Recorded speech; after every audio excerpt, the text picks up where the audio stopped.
সাধু সাধু সাধু। আর গেম খেলা নয়, এবার গেম বানান। আর স্কুলের অ্যাডমিশন তৈরি শুরু হয়ে গেছে, অ্যাডমিশন হতে শুরু হয়ে গেছে।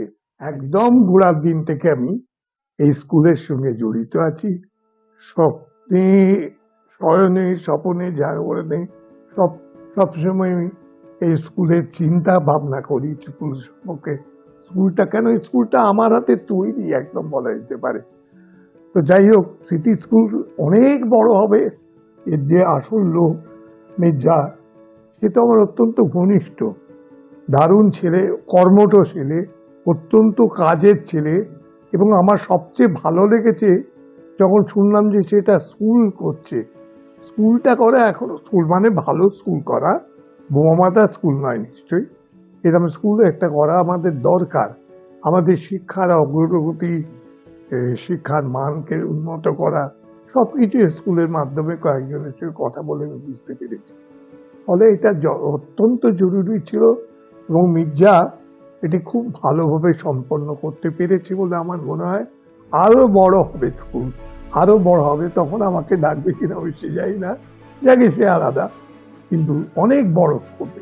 এখানকার প্রত্যেকটি ছাত্র, প্রত্যেকটি শিক্ষক, যে কজন আছে, যে কজনের সঙ্গে আমার আলাপ হয়েছে, তারা অত্যন্ত ভদ্র এবং নিষ্ঠবান।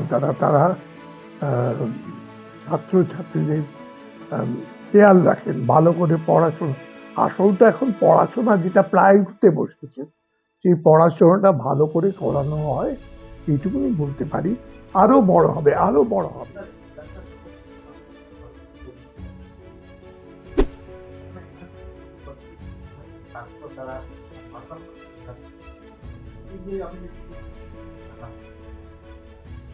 একটি ভালো প্রশ্ন, এটা খুবই ভালো প্রশ্ন যে স্কুলের মূল্যায়নটা কি করে হচ্ছে।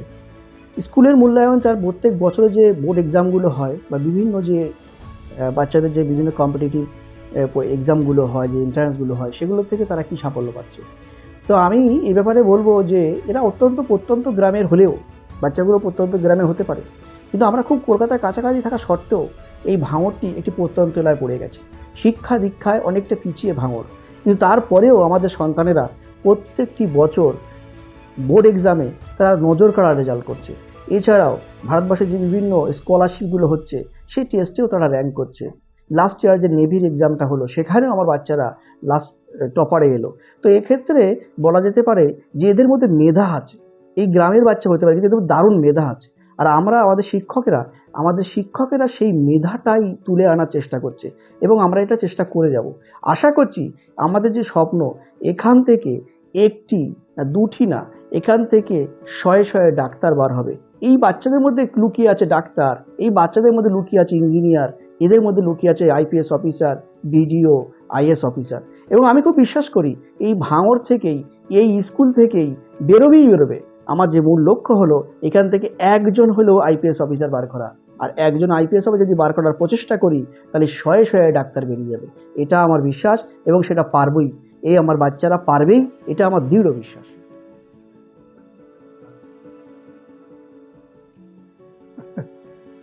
নিশ্চয়ই ভালোভাবে 100 বার, এটুকুনি বলতে পারি।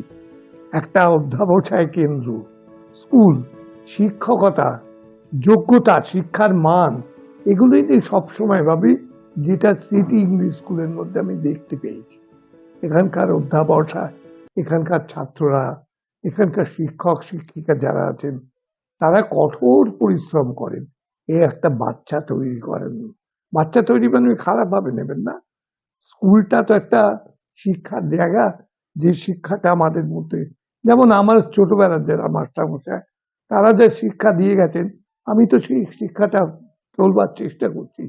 প্রথম শিক্ষা যেটা দিয়ে পেয়েছি, সেটা হচ্ছে লোকের সঙ্গে ভালো সম্পর্ক রাখা, ভালো কথা বলা, কটু কথা না বলা, এগুলো শিক্ষা পেয়েছি। এগুলো কাজে লাগাবার চেষ্টা করছি, ওইটাই তো স্কুলের আসল উদ্দেশ্য। স্কুলে পাঠানোর মেন উদ্দেশ্য, আসল উদ্দেশ্যটা এইটাই, যে আমরা কতটা লেখাপড়া তো করবো, 100 বার করবো, কিন্তু আমরা কতটা ভালো হতে পারি, সেই ভালো যুগটা আমাদের দরকার, যেটা আমরা প্রায় হারাতে বসেছি বলে মনে করি। কিন্তু ভালো হওয়া, একটা ভালো স্কুল যে কোনো স্কুলের পক্ষে ভালো হওয়াটা আপেক্ষিক বলে আমি মনে করি। মানুষ হওয়াটা আপেক্ষিক। মানুষ হতে হবে আমাদের, শুধু লোক হলে চলবে না, মানুষ হতে হবে। কেমন? এবং সেটা স্কুলের শিক্ষার মধ্যে দিয়ে আমরা পাবো, নিশ্চয়ই ভাবে পাবো। এটা এরকম এক কথায় বলা বেশ কঠিন। এর মূল সাফল্যের মূল কাঠিটাই হলো দৃষ্টিভঙ্গি। এক একটি স্কুল, প্রত্যেকটি স্কুল তার নিজের মতো করে ফি স্ট্রাকচার বানায়। আমাদের মূল উদ্দেশ্য ছিল যে নিম্ন মধ্যবিত্ত এবং মধ্যবিত্ত প্রত্যেকটি ঘরের সন্তানকে যাতে আমরা শিক্ষাটাকে পৌঁছে দিতে পারি, যার জন্যই আমাদের স্কুলটি গড়া এবং সেই লক্ষ্যে কাজ করে এগিয়ে যাওয়া। এই চলার পথে প্রচুর মানুষের সহযোগিতা পেয়েছি। তার মধ্যে যদি উল্লেখ করতে হয়, তার বিপ্লব চ্যাটার্জি তার মধ্যে একজন। দুর্দান্তভাবে হেল্প করেছেন। রামকৃষ্ণ মিশনের নরেন্দ্র রামকৃষ্ণ মহারাজা হেল্প করেছেন। এই অসংখ্য মানুষ এই স্কুলের সঙ্গে জুড়েছিল এবং তারা জুড়ে আছে। তার একটি কারণ ছিল কি, এই স্কুলটা ছিল কোনো প্রফিট মেকিং স্কুল ছিল না। শিক্ষাটাই ছড়িয়ে দেওয়া তার মূল উদ্দেশ্য ছিল। একেবারে গ্রামের, প্রত্যন্ত গ্রামে যাদের ইংলিশ মিডিয়ামে পড়ার ইচ্ছা ছিল, ইংলিশ মিডিয়ামে স্কুলে গিয়ে তারা ইংরেজিতে কথা বলবে, তারা শিক্ষা অর্জন করবে। তো সেইটা আমাদের লক্ষ্য ছিল, সেই ঘরে ঘরে পৌঁছে দেওয়া। এবং আমরা সেই কাজটা করে যাচ্ছি। এরকম নয় কি আমরা শেষ করে ফেলেছি, আমরা আমাদের কাজটাকে করে যাচ্ছি সুন্দরভাবে। আশা করছি গার্জেনরা আমাদেরকে ভীষণভাবে সহযোগিতা করছে। দেখুন, এই গার্জেনদের সহযোগিতা ছাড়া এটা একই দিনে আসেনি। আর টিচারদের অক্লান্ত পরিশ্রম ছিল। এই অক্লান্ত পরিশ্রম আর গার্জেনদের সহযোগিতায় দুটোর কমিউনিকেশনে আজকে সিটি ইংলিশ স্কুল এই জায়গায় এসেছে। আমার একটি মেসেজ গার্জেনদের, দেখুন সিটি ইংলিশ স্কুল যে কাজটি করছে, আরেকটি ডিফারেন্সটা কোথায়, অতি অল্প খরচে, স্বল্প খরচে যেটা আপনার সন্তানের যে শিক্ষা দিতে চাইছেন তাই স্কুল দিতে পারবে।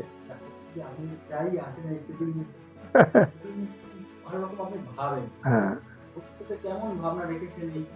ভাবি না, ভাবতে বাধ্য করিয়েছি আমরা। এখানকার পরিবেশ, পরিকাঠামো, ছাত্রছাত্রীদের সঙ্গে কথাবার্তা বলে, শিক্ষকদের সঙ্গে কথাবার্তা বলে এই ভাবতে বাধ্য করিয়েছে যে এখান থেকে ভালো ছাত্রছাত্রী তৈরি হবে, হয়ে যারা দেশের মুখ উজ্জ্বল করবে। এত ভালো পরিকাঠামো, এত ভালো পরিবেশ আমি ইদানিংকালের মধ্যে কোনো স্কুলে দেখতে পাইনি। কিছুই নয়, এবং অত্যন্ত স্বল্প খরচে এটা করা যায়, এবং সেটা স্মৃতি ইংলিশ স্কুল প্রমাণ করিয়ে দিয়েছে।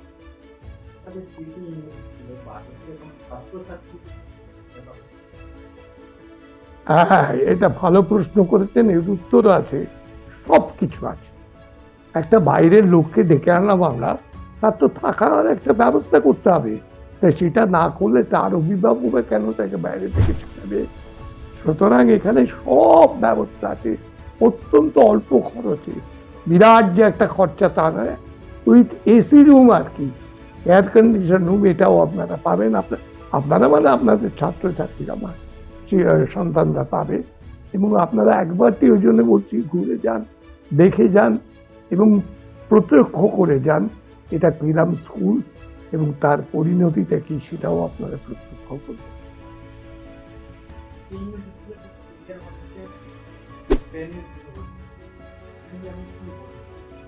এটার অ্যাকচুয়ালি মেন কারণ হলো, দেখো যে বর্তমানে ফোনের যে একটা এডিকশন এসে গেছে, বাচ্চাদের থেকে শুরু করে একদম 8 থেকে 80, এই এডিকশন থেকে বাঁচার জন্য একটি উপায় আমি চাই যে আর গেম খেলা নয়, এবার গেম বানান।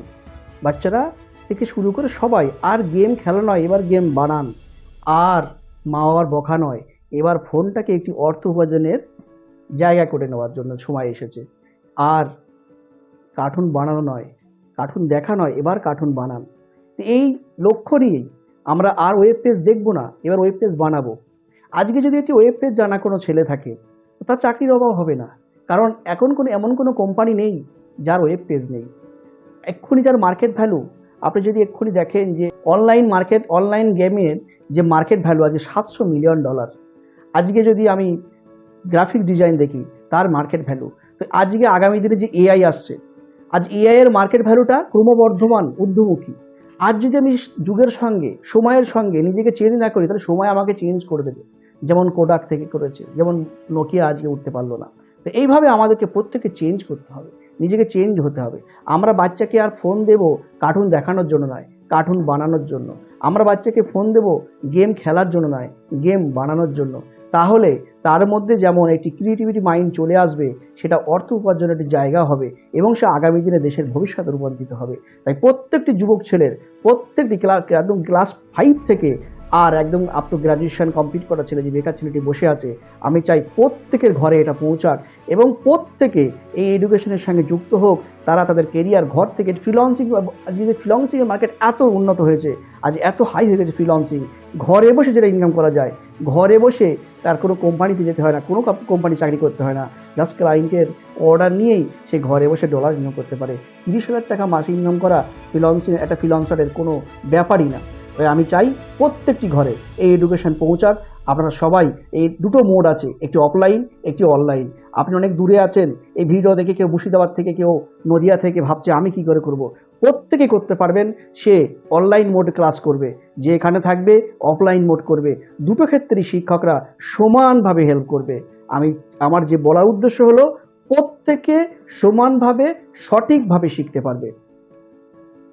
সিটি ইংলিশ স্কুলে নতুনভাবে কিছু ভোকেশনাল কোর্স চালু করা হচ্ছে, যেমন web development, graphics design, artificial intelligence, freelancing. এই উদ্যোগকে আপনি কি মনে করেন? সাধু, সাধু, সাধু।